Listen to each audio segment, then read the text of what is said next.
in the end, just not good enough because France were able to hold on. Not a great second half from them.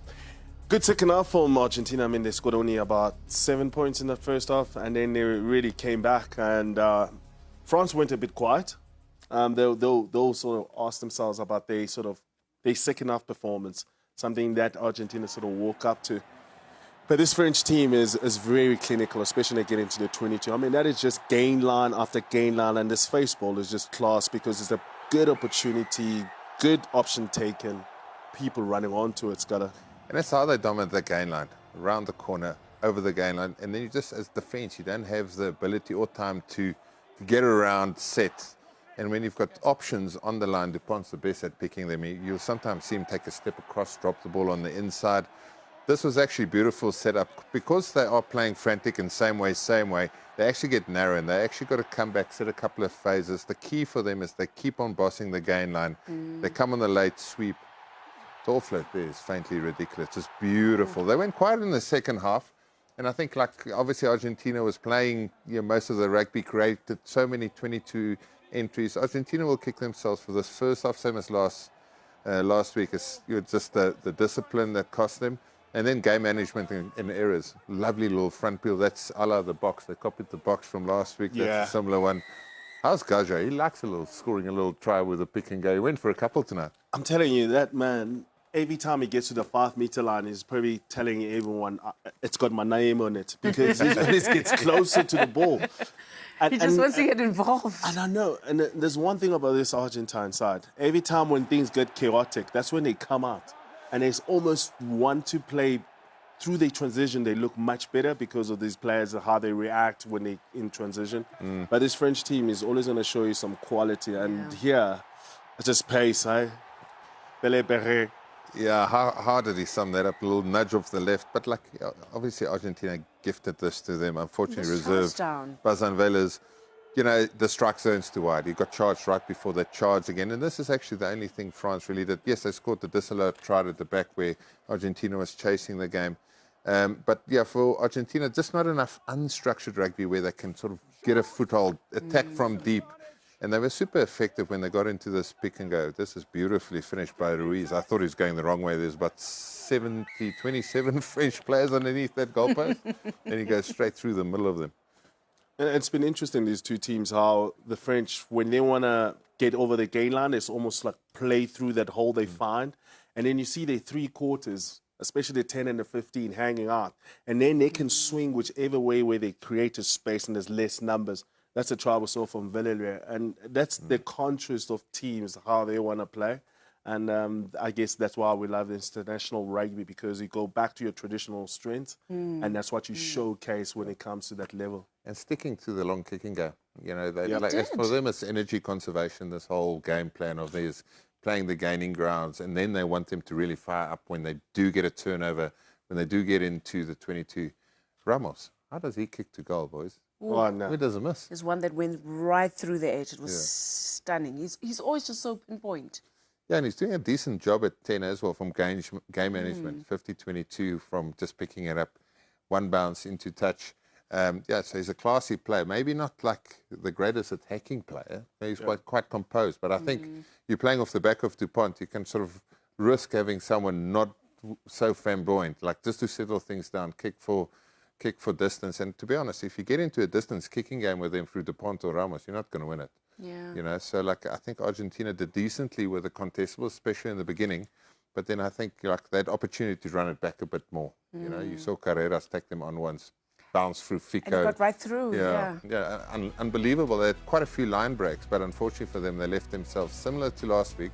Too much to do against a good French outfit.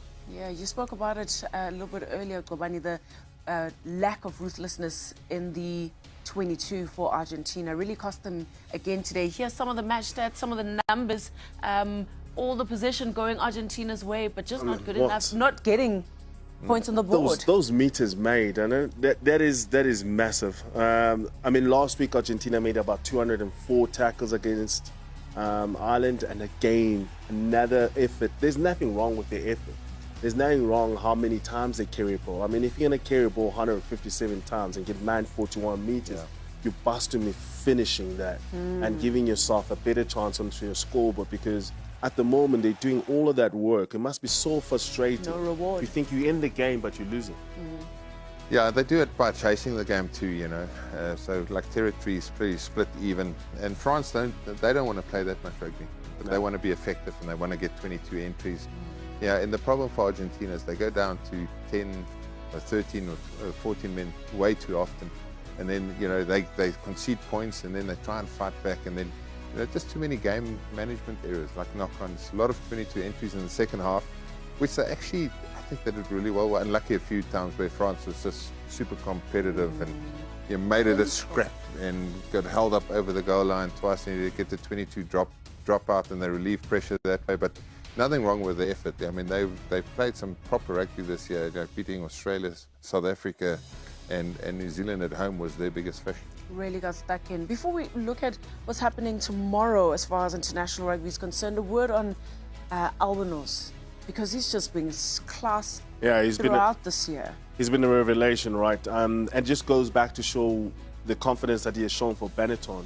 And all of a sudden he's coming to international fold, because now he's playing in a competition where week in, week out is expected to run the game and control the game. Yeah. We saw Carreras coming in. He was another one who does have the similar sort of skill and ilk of a player, but it's an interesting one. I think Thomas Albanos was the find for Argentina this season, because this season he really took the chance. Yeah, he certainly did. Well, there you have it, a victory for France. Lots of rugby to look forward to tomorrow as well. We kick it off with the Irish. They're up against Fiji. Come on, the Fijians. That's what we all say. But this island outfit, quality. Lots of changes that they've made, but I think still the team to beat. I want to see Sam Pendergrass trying to stop Tuasava. There might be. I want to see anyone stop Tuasava. I played against him when he was on the wing, and I tried to wrestle him for about 25 meters. They had to jump on his back eventually, and then he jumped back up. So he's got a repeated effort as well, which sort of surprised me. I couldn't believe it. But like Ireland's made wholesale changes, and I think if you look at France and South Africa, how many players we've used this year, like the French, the Irish side hardly ever, you know, change in their guard. So I think they have to do it. You know, like they've had a tough year. Obviously, coming to South Africa, really wanted to get a result. They did in the second test match, but the same faces has started every game bar injury. So they have to develop new players. They're doing that against Fiji. Fiji can be a scary side to play, especially when you get loose and you can't control certain facets of the game, whether that's through the scrum or the line-out or your structure. The Irish side's made to play against Fiji. You know, like sort of take the speed out of it, play at their tempo, ask them to make millions of tackles. So, like, I'm not too worried about the threat that Fiji has, but my word, they can be explosive, and they will be tomorrow. Yeah. Italy, New Zealand? Italy, New Zealand. It's a great game for TJ and Sam Cane. Final one in the All Black jersey. Final one in the offering, which is important, because we have to celebrate those people and what they have done for that jersey, and for the fans across the global sort of rugby spectators. We've seen the sort of spark and the energy from TJ Perenara. Sam Cane has always been a warrior. Congratulations to them for their careers. But it's not just a swan song. I think Italy will think they will have a chance, but this New Zealand side is totally different now. Italy is in big trouble, I fear. They look so good in the Six Nations. Then you cast your mind back, you know, at the Rugby World Cup last year, where they took, 90-something? Yeah. And I fear for them tomorrow against this All Black side. Yeah. Quality All Black side, quality All Black side. But the game that we're looking forward to, Wales up against South Africa. Do make sure